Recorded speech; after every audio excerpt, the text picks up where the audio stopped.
今日去博新全宇宙睇消失的法老，喺海上世界站 A 出口出，先去哪裏辣食個早餐先，叫咗個蝦多士同埋橙汁熱朱古力。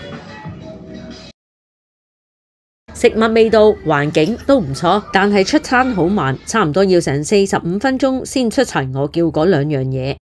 食完行去博新新宇宙，消失的法老入場費成人每位大概150，可以戴住 VR 頭盔玩30分鐘，有廣東話語音導航。故事內容係跟一個女導遊去參觀胡夫金字塔，然後遇到一隻大黑貓，黑貓帶你坐飛船去參加法老喪禮，感覺好真實。只係去到塔頂畫面有啲瑕疵，其他都冇乜大問題，值得去玩一次。午餐我哋去咗山河團鐵鍋燉，叫咗個2人餐。有一碟香辣鵝頸，一份鐵鍋燉大鵝，大鵝先放落鐵鍋煮10零20分鐘，然後就加蒜苗，煮到收汁就食得。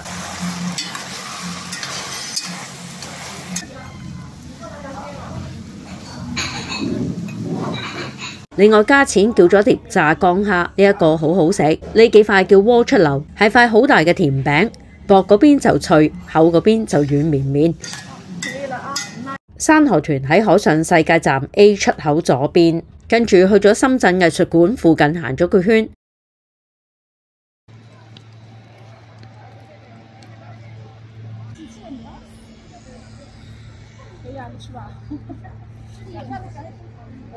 深圳藝術館裏邊嘅展覽室大部分都要額外俾錢睇，我哋就冇去啦。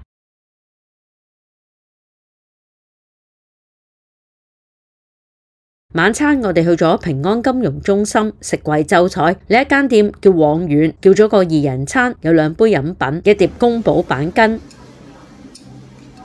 木姜子雞腳筋、烤雞全家福係呢一度嘅招牌菜。另外加錢叫咗個麻婆豆腐魚卜魚子，呢個好好食。火龍果冰箱裏面全部係一粒粒糯米，可以講係一杯凍嘅火龍果糯米粥。呢一煲係小腸撈飯，好可惜小腸煮過咗火，好韌。雖然今餐唔係好完美，但係我都會再嚟呢度多一次。